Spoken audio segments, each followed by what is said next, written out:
Every XRP holder should be outraged right now. Elizabeth Warren is back to her old tricks, and this time she's going after Ripple and the entire XRP community. On top of that, we're now hearing that the Federal Reserve may delay Ripple's master account approval all the way until the end of 2026. And here's the kicker. While all of this is happening, banks are literally telling congressmen that they need help from third-party providers like Ripple for digital asset custody and on-chain activities. So let that sink in for a second. The same banks that have been attacking the crypto industry are now turning around and saying, "Hey, we're going to need your help eventually." I genuinely don't understand how they can operate with that level of contradiction, but let's break it all down together. I'm going to walk you through everything you need to know, what Ripple can do to fight back, and what's really going on behind the scenes. There's also a ton of additional developments happening right now, including VanEck putting out a brand new report calling the XRP Ledger and Ripple Core Banking Infrastructure. This is a jam-packed one, so let's get into it.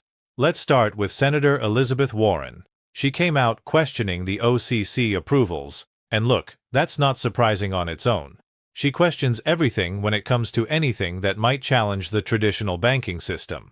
But this time it was specifically tied to crypto banks, Coinbase, Ripple, and Paxos.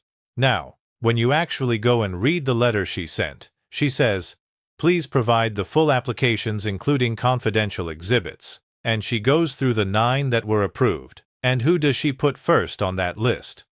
Ripple National Trust, and this is not in alphabetical order. There is no alphabetical order at all. She put Ripple number 1 front and center. She is clearly targeting Ripple specifically, and that is the concern right now, because there is a lot happening behind the scenes, not only around the negotiations tied to the Clarity Act, but also what appears to be a coordinated effort to protect the banks through the OCC process. To put a cap on this, there's a really interesting clip from Perianne Boring where she gives her take on the banks and where all of this is heading.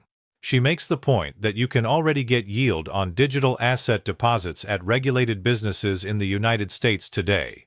The reality simply does not match the talking points being used to slow down the bill. She called this the mask-off phase, where banks have taken off their masks and their gloves and come out openly against the bill. They are, she says, the last major group of organizations that have yet to adopt this technology. But the technology is coming regardless. You cannot hold back innovation. You cannot put the toothpaste back in the tube. It is going to strengthen the banking system whether they like it or not. They are just being slow and apprehensive about embracing it. Now, moving on to the Federal Reserve potentially delaying Ripple's master account request until December of 2026.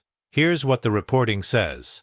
The Federal Reserve is encouraging Federal Reserve banks to temporarily pause decisions on new Tier 3 master account access requests, including those filed by fintech firms like Ripple, while it finalizes a new policy framework. The board is explicitly requesting that Reserve banks pause decisions on Tier 3 applications until the agency formally establishes and implements its proposed streamlined payment account rules. And Ripple applied for a master account through its standard custody and trust company charter subsidiary. That application falls into Tier 3, which the Fed reserves for uninsured or non-traditional institutions subject to the strictest level of scrutiny. Here is what this actually means. Ripple and similar firms are being delayed because the Federal Reserve and the OCC are still building the new framework for skinny payment master accounts and novel trust-chartered institutions. They have effectively put Tier 3 applicants, the uninsured, crypto-heavy, or otherwise non-traditional banks, into a slow lane, a temporary pause while they finish writing those rules. And now you have to start asking the question, was Elizabeth Warren's pressure connected to these delays? Did the OCC and the Federal Reserve act on her suggestions? Because we saw Kraken get their master account, and we all thought Coinbase, Ripple, and others would be next. We thought we were moving forward. We thought the United States was going to be the crypto capital of the world. They say one thing and then do another, and that is deeply frustrating. Ripple had actually said back in November that a skinny Fed master account was still attractive to them despite its limitations. So even Ripple understood, if they couldn't get the OCC charter, they'd go for one of these skinny master accounts. Now it looks like they may not be able to get either until the end of 2026. I will absolutely keep you updated the moment new information comes in. Now here is where it gets really interesting and, honestly, almost absurd. Someone put it perfectly when they said, "Make these two things make sense." Banks, almost all of them, will not create their own blockchain solutions. They don't have the time or the technology. They are not technology innovators. They need a turnkey, plug-and-play solution. And we are literally watching congressional testimony confirm this in real time. Banks are looking to third parties to help them with digital asset custody, on-chain activities, tokenized deposits, and even allowing their customers to buy, sell, and hold crypto directly through their platforms. Think about what it would actually take for a bank to build this from scratch. You'd have to hire people first, then you'd have to figure out what you even want to build. Is it a stablecoin? Is it custody? Is it cross-border payments, FX solutions, asset tokenization? Then you need to build a team, write the code, deploy it, test it for months, sandbox it with other institutions. All of that takes 3 to 5 years at minimum, and maybe 2 to 3 years if you fast-track it aggressively. Banks simply do not have that kind of runway, so what do? They call companies like Ripple, like Coinbase, like Uphold, because those are the infrastructure providers that the entire banking system is going to need. That congressional testimony is enormously bullish for firms like Ripple, because it confirms that U.S. banks plan to outsource their digital asset and tokenization rails to specialist third-party providers rather than building everything in-house. That is exactly the niche that companies like Ripple are designed to fill. BNY is already working with Ripple on tokenized deposits. JP Morgan is working with Ripple on cross-border bond settlement. And you are going to see a wave of these announcements over the next 6 to 8 months. I'm telling you, it is coming. The reasons why this is bullish for Ripple-type providers are clear. Regulatory credibility and risk management, interoperability, high-throughput payment and tokenization infrastructure, and deep integration with existing payment and treasury systems. For years, Ripple has been slowly and quietly plugging itself into the biggest payment infrastructure providers and software companies in the world. Companies like Finastra and Accenture are connected to thousands of banks on their own. And one announcement at a time, one by one, those switches are being flipped on. Brad Garlinghouse talked about 1,000 very small switches, and that's exactly what's happening. Sooner or later, the value will start to flow, and that is when we're going to see XRP reach a new all-time high. Now let's talk about the actual scale of the opportunity here. There are roughly 4,800 to 5,000 commercial banks in the United States right now, and around 4,400 to 4,800 credit unions as of 2024 to 2025. That's somewhere between 9 and 10,000 banks and credit unions that are going to need help with blockchain infrastructure. That is an enormous number of institutions that need to be onboarded, and they need to move quickly. On top of that, the broader global fintech sector has around 37,000 companies worldwide, with only a small fraction currently deeply integrated with banks. The U.S. fintech market alone is around $85 billion and is projected to triple by 2032. And honestly, it will probably exceed that projection significantly. And for XRP holders specifically, here is why all of this matters for the long-term value of XRP.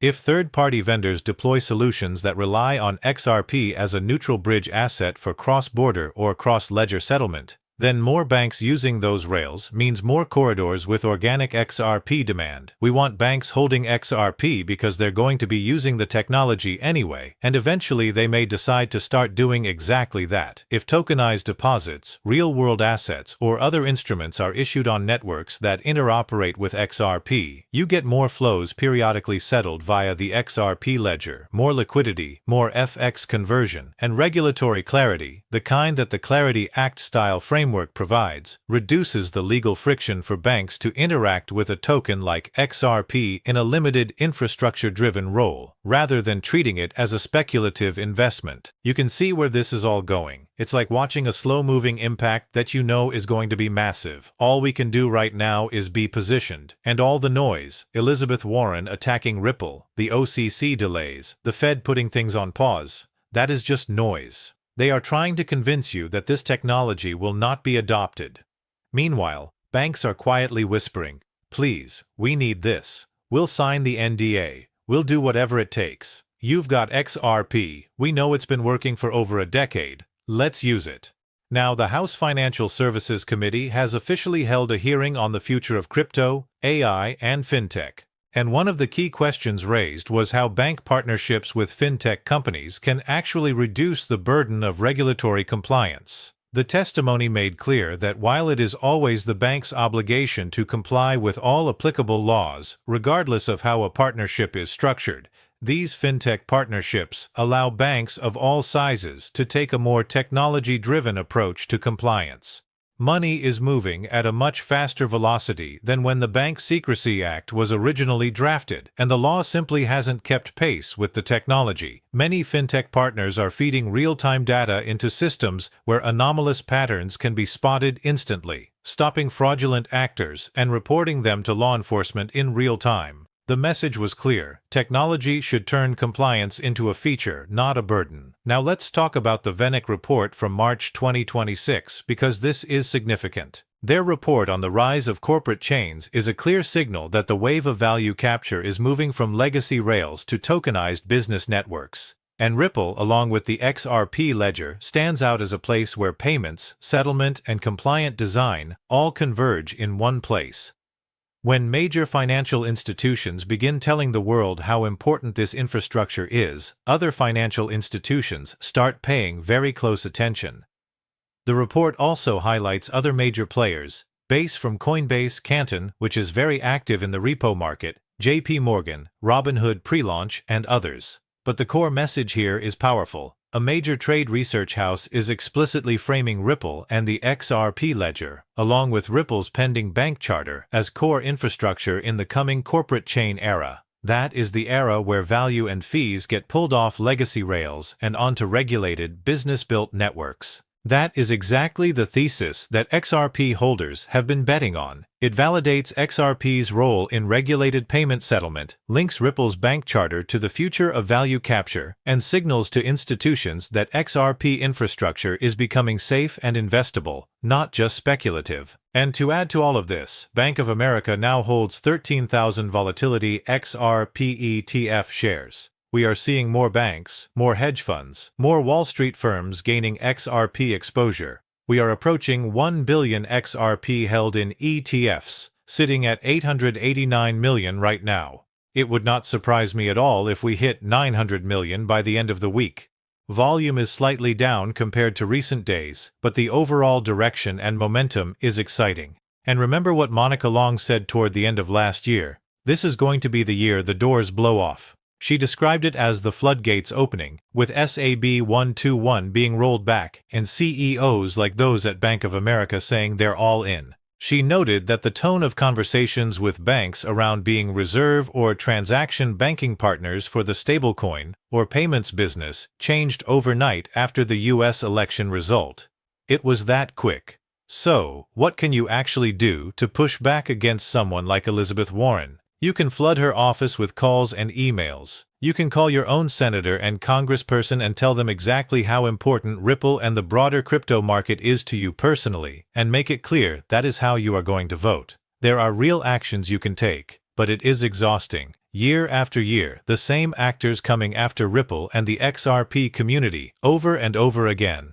I am tired of it. I want to see real change, and that change starts with us. Like the video, share it, leave a comment. That is how we get this information in front of more XRP holders who need to see it.